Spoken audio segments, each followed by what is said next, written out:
Bonsoir à tous et bienvenue dans cette nouvelle vidéo.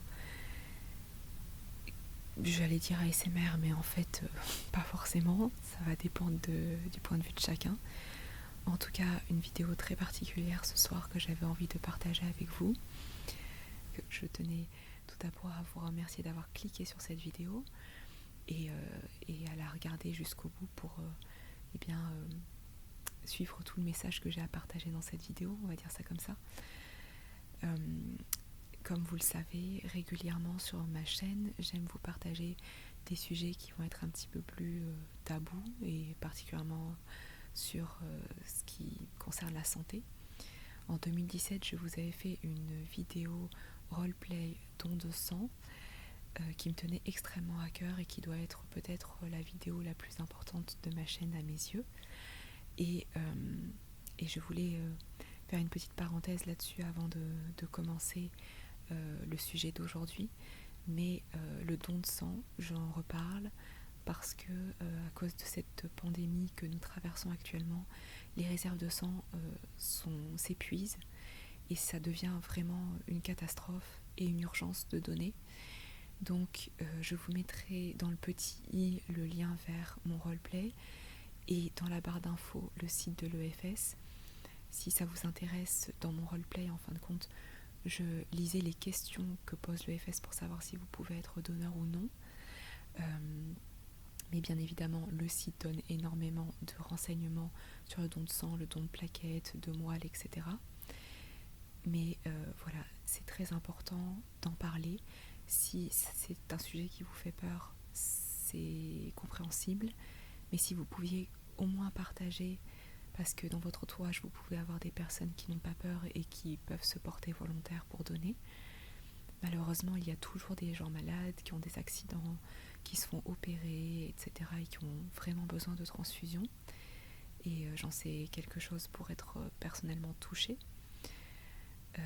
Donc ça sauve des vies, c'est une main tendue, c'est un magnifique geste très très important. Et j'espère bien évidemment que si j'en ai besoin et si tout un chacun en a besoin un jour, et bien qu'il y aura justement cette main tendue et qu'il y aura accès à ces transfusions pour sauver des vies, quoi, tout simplement. Donc voilà, j'en reparlerai peut-être d'autres fois sur ma chaîne, mais très certainement d'ailleurs, parce que c'est un sujet qu'il faut réaborder régulièrement. C'est pas juste la faire d'une seule fois, c'est un sujet qui est tabou et les gens ont peur d'en parler, de partager.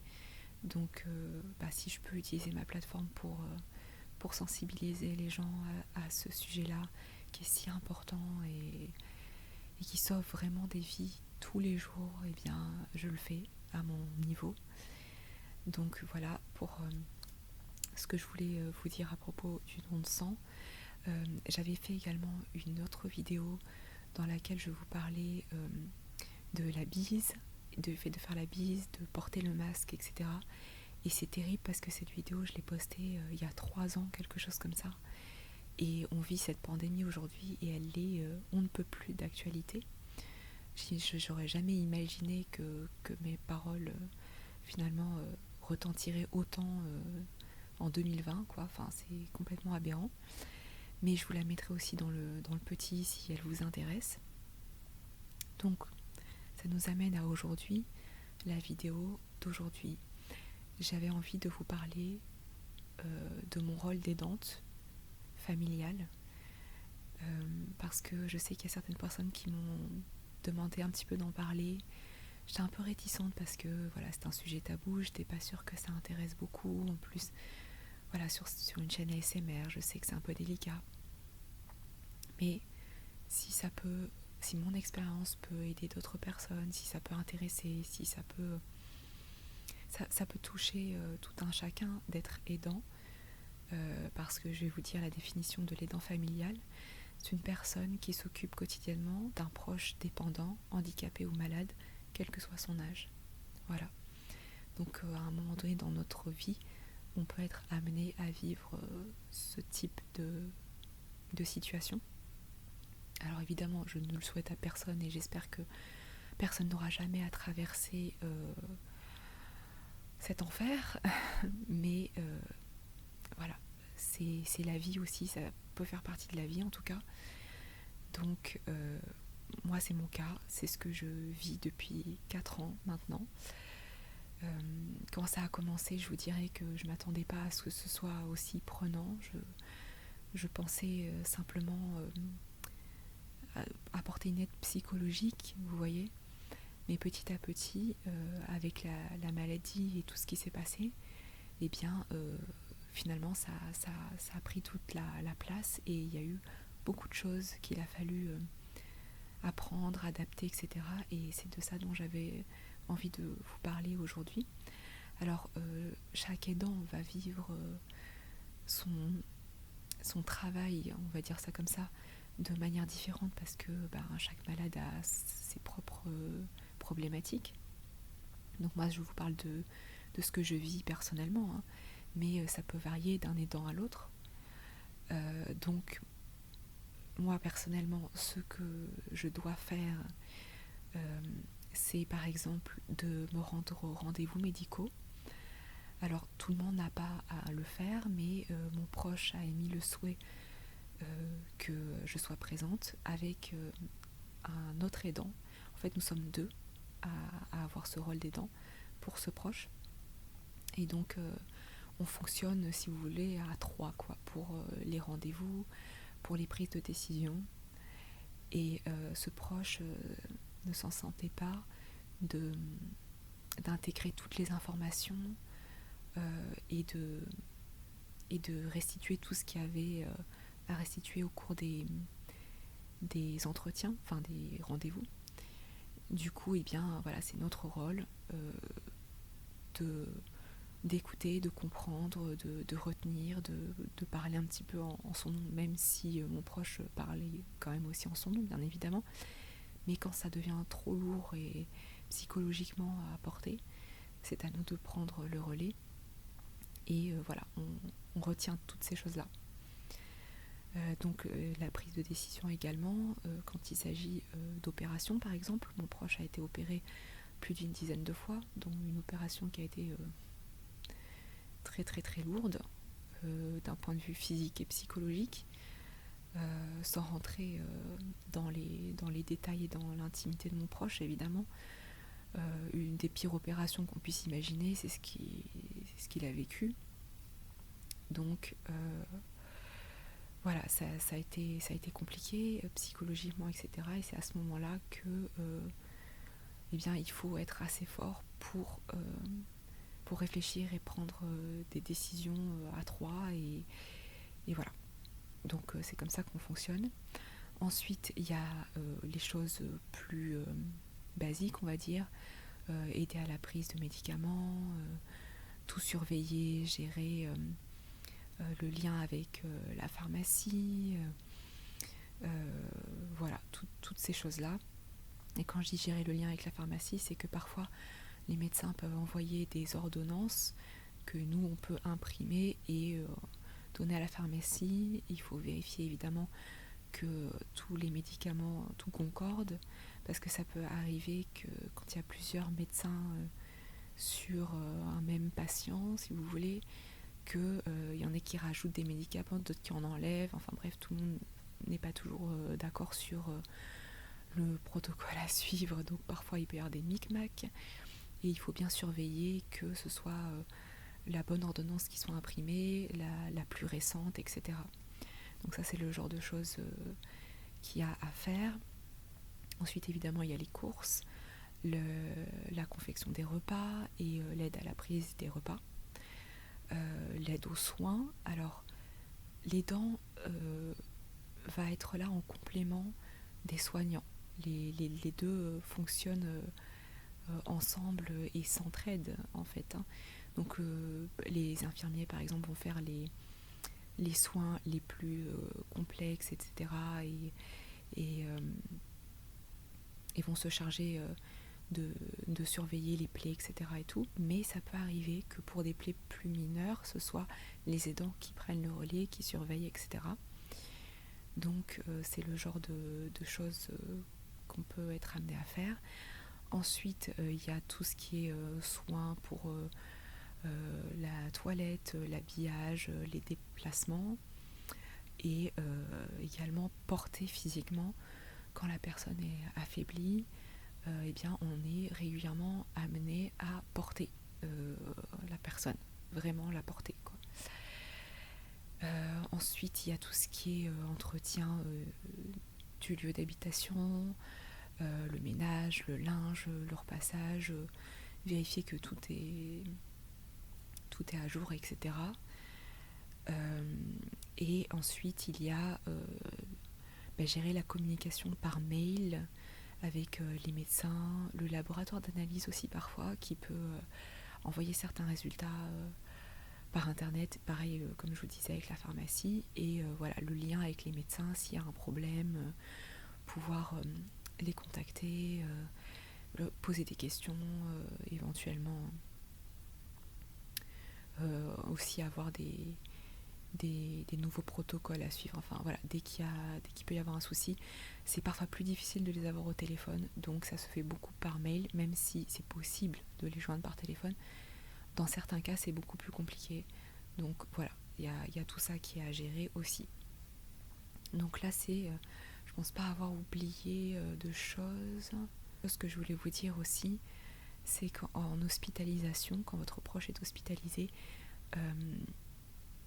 les infirmières donnent les médicaments, le protocole de médicaments à votre proche, mais pareil, à cause de ces histoires parfois d'ordonnance et tout, il peut y avoir des micmacs. Alors c'est ultra rare, hein, mais je jette toujours un œil quand je suis là pour être sûre que c'est bien le dernier traitement prescrit qui soit donné. Voilà. Et bien évidemment, j'ai noté aussi se faire vacciner contre la grippe. Ça, c'est quelque chose qui est obligatoire quand on est aidant. Chaque année, on doit se faire vacciner. Et moi, personnellement, je vais me faire vacciner là très rapidement, comme tous les ans. Voilà. Alors, maintenant, dans la suite de la vidéo, je voulais vous parler un petit peu, peut-être, de certains conseils que je pourrais donner. Alors, si vous avez des questions à me poser, évidemment, vous pouvez me poser des questions dans les commentaires, en respectant bien évidemment l'intimité de mon proche, sachant que je ne vous donnerai pas de détails par rapport à ça. Ce que je peux vous dire, c'est des choses plutôt techniques, mais pas des choses intimes, voilà. Donc, la première chose que j'avais notée, c'est d'apprendre. Apprenez tout ce que vous pouvez en médecine de manière générale, hein, mais particulièrement évidemment sur ce qui vous touche. La maladie, le handicap de votre proche, voilà, tout ce que vous pouvez savoir et apprendre est bon à prendre. Donc moi personnellement c'est ce que j'ai fait très rapidement, je voulais comprendre tout ce qui se passait, etc. Et j'ai lu plein d'articles, je suis allée voir des médecins qui pouvaient parler de certains sujets, etc. Enfin voilà, les traitements expérimentaux par exemple aussi, vous pouvez chercher, enfin tout un tas de choses. Attention évidemment aux charlatans, parce qu'il y a toujours des personnes qui veulent faire de la récupération du malheur d'autrui et qui vont essayer de vous vendre du rêve entre guillemets pour guérir votre proche, et ça vous permet de garder votre libre arbitre également quand vous avez les rendez-vous médicaux, parce que voilà, il y a un flot d'informations comme ça qui vous arrive en pleine figure, et c'est quand même très important de comprendre ce qui se passe et ce qu'on vous dit et ce qui va vous arriver, parce que sinon la peur prend le dessus aussi, parce que quand on comprend pas et qu'on comprend juste que c'est grave,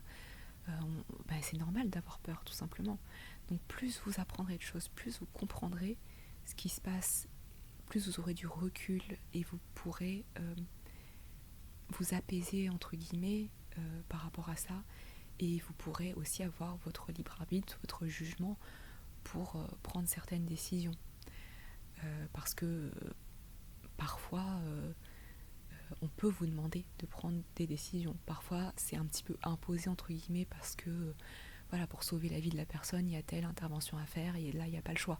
Mais parfois on peut vous poser la question entre un certain protocole et un autre. Donc à ce moment-là, il faut bien comprendre de quoi on parle dans les deux cas pour choisir. Donc ça, c'est un conseil que je vous donnerais, vraiment essayer d'apprendre un maximum, déjà parce que c'est très intéressant de base, mais aussi parce que c'est très utile. Ensuite, l'autre conseil que je peux vous donner, c'est de bien noter toutes les questions que vous voulez poser, parce que, encore une fois, quand on se retrouve comme ça à apprendre des nouvelles dures à encaisser, on peut être vite perdu. Voilà. Le choc émotionnel, etc., va faire que on se sent perdu.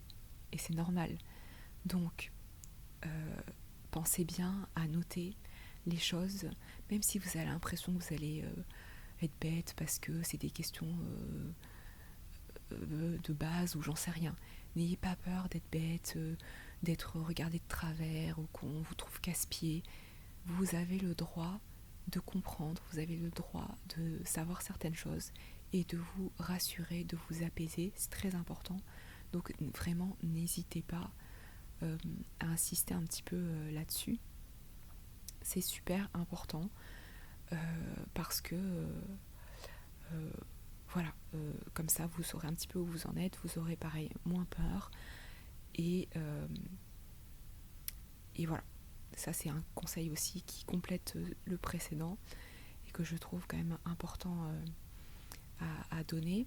L'autre chose aussi, alors il y a des soignants, il y a des médecins, des infirmières, des aides-soignants, de tout ce que vous voudrez, qui sont des amours, qui sont adorables, qui sont passionnés, qui donnent vraiment et que je remercierai jamais assez pour tout ce qu'ils ont fait, l'accompagnement, etc. Mais il y a des gens qui sont aussi, comment dire ça, pas du tout sympathiques, voilà, pour être diplomate et poli, et qui vont mal vous parler, qui vont être froids, qui voilà. Ne vous laissez pas faire. N'hésitez pas à dire en toute diplomatie, bien évidemment. Hein. On n'est pas là pour se taper dessus ou quoi. Hein. Je sais qu'il y a des gens qui le font, donc c'est pour ça que je le précise. Jamais de la vie. Hein. Jamais de la vie. On est civilisé, on ne tape pas sur les gens. Mais par contre, leur dire que vous n'êtes pas d'accord, qu'il y a un minimum de respect à avoir, ça oui. Ça oui. Moi, de mon expérience, il y a particulièrement un chirurgien qui a très mal parlé à mon proche, qui faisait pression sur lui par rapport à une intervention, etc. J'ai pas du tout apprécié, sachant que mon proche voilà, était pas bien moralement, etc. Je n'ai pas du tout apprécié et je lui ai dit. Je lui ai dit qu'il y avait un minimum d'empathie à avoir pour le patient et que ce n'était pas normal de lui parler comme ça. Donc voilà, du coup, pour ça, vous faire entendre, ne vous laissez pas maltraiter. Ça, c'est une chose, ça n'arrivera pas tout le temps, bien évidemment. Mais quand vous voyez qu'il y a une personne qui abuse, hein, n'ayez pas peur de dire non, vous respectez un minimum les gens que vous avez en face de vous. Et encore une fois, je le répète, en toute diplomatie. Donc vous avez le droit également d'exprimer vos opinions et votre désaccord. Parce que je sais qu'il y a beaucoup de personnes qui voient les médecins comme des êtres supérieurs, j'allais dire. Et qui n'osent pas en fait dire non, je trouve ça bizarre, ou je comprends pas, ou voilà, et qui n'osent pas dire mais je suis pas trop d'accord avec ça. Mais exprimez-vous. Dites que vous le sentez pas, que vous n'êtes pas trop d'accord. Demandez au médecin de vous réexpliquer si vous vous sentez dans cet état-là. Voilà, il faut que le dialogue se fasse, mais vous avez le droit de dire qu'il y a quelque chose qui ne vous plaît pas trop ou que vous ne comprenez pas, etc. Ça complète encore une fois ce que je disais précédemment, mais vous avez le droit d'exprimer vos opinions aussi. Vous n'êtes pas là juste pour dire oui, d'accord, et puis c'est tout. Vous pouvez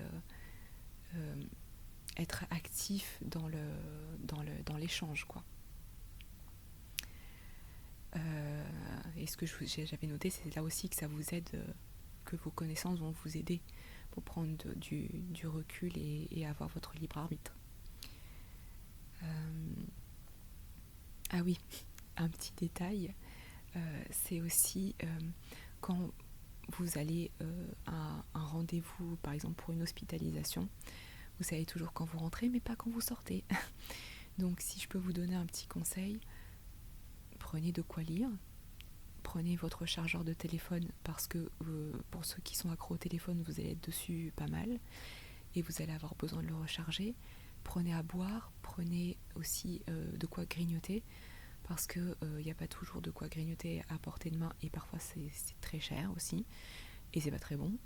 Donc voilà, prenez de quoi. Bien évidemment, je parle pour les accompagnants parce que si c'est une opération, votre proche doit rester à jeun jusqu'à ce qu'il soit opéré, qu'ensuite voilà, il soit surveillé et ensuite il aura un repas de servi ou une collation voilà, à la suite de son opération. Donc là, je parle des accompagnants. Si vous restez tout du long et que vous attendez avec votre proche, pensez bien à prendre des choses pour vous occuper parce que ils peuvent vous dire vous sortez à midi et vous sortez à 4 heures. Hein. Donc voilà, c'est important de le savoir. Et il faut savoir être patient. C'est ça, on gagne en patience. Ça, je peux vous le dire. On passe des heures et des heures à patienter.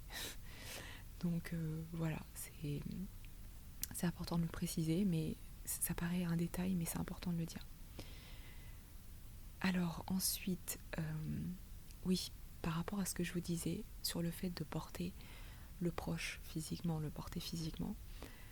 essayez de demander à ce qu'on vous enseigne des techniques de portage.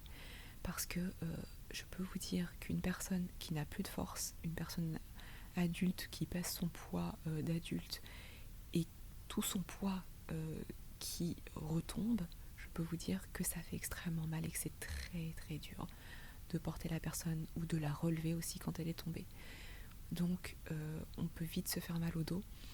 Je sais qu'une infirmière une fois en hospitalisation avait dit protégez bien votre dos parce que nous en tant que soignants à l'hôpital, etc., votre proche on le voit ponctuellement pendant le temps de l'hospitalisation, donc ça nous fait pas mal en soi, enfin ils ont des techniques en plus, hein, mais eux voilà, ils n'ont pas à le faire tous les jours. Donc s'il est dans à le faire tous les jours, il faut qu'il apprenne certaines techniques pour éviter de se faire mal. Et moi je peux vous dire que je me suis fait mal au dos, que je me suis fait mal au bras, en ce moment j'ai toujours mal à l'épaule, il y a des choses comme ça qui vous fragilisent. Donc essayez au maximum de fléchir par exemple les jambes et de tenir le dos droit si vous le pouvez. C'est pas toujours possible. Quand vous voyez le proche tomber, vous avez le réflexe de l'attraper comme ça, pas forcément le réflexe de vous protéger. C'est un peu dommage. Mais par exemple aussi, il y a une technique de mettre un drap sous la personne quand la personne est allongée et de porter à plusieurs le drap pour hop, soulever et déplacer la personne. Ça c'est un truc qui aide les gars, mais du feu de Dieu, c'est vraiment super pratique. Quand vous manquez de force dans les bras et que vous êtes que deux à devoir le faire, je peux vous assurer que ça aide vraiment. Donc voilà, protégez-vous, protégez votre dos, protégez votre santé. Et donc protégez votre santé physique, protégez votre santé morale aussi. Alors si je vous parle de ce sujet-là particulièrement, c'est parce que je sais que je ne l'ai pas assez fait. J'essaye, mais on fait toujours passer les besoins du proche avant les siens, c'est ça le problème. Et c'est qu'on laisse traîner certaines choses. On n'a pas envie en plus de retourner chez le médecin alors qu'on a fait 50 rendez-vous déjà pour notre proche, on n'a pas envie. Voilà. Faites-le. Moi je sais que j'ai laissé traîner certaines choses et c'est pas bien en fait, il faut pas laisser traîner, la fatigue s'installe en plus, je vous raconte que ça, enfin c'est... Je veux dire, au départ, j'avais la forme, hein, si vous regardez mes vidéos de 2016, et là aujourd'hui, je sais pas si ça se sent que je suis plus fatiguée, mais en tout cas, mon rythme de sortie de vidéo est impacté parce que je suis fatiguée. C'est une fatigue qui est profonde, c'est pas juste une petite fatigue passagère qu'on peut soigner en claquant des doigts, non. C'est vraiment une fatigue profonde et une fois qu'elle est ancrée et qu'elle est installée, elle ne vous quitte pas comme ça. Donc préservez-vous si possible dès le départ. Ne faites pas comme moi à être à fond les ballons. Je sais que c'est très dur parce que parce que on veut aider son proche, on veut lui sauver la vie, on est à fond dans ça et on s'oublie, mais c'est pas bon de s'oublier. Moi, cette année, j'ai pris comme résolution de repenser un peu plus à ma santé. J'ai pris certains rendez-vous médicaux que je repoussais, etc. Faites-le, vraiment, faites-le. Si vous pouvez avoir un soutien psychologique aussi, faites-le. Je sais que moi, j'ai rencontré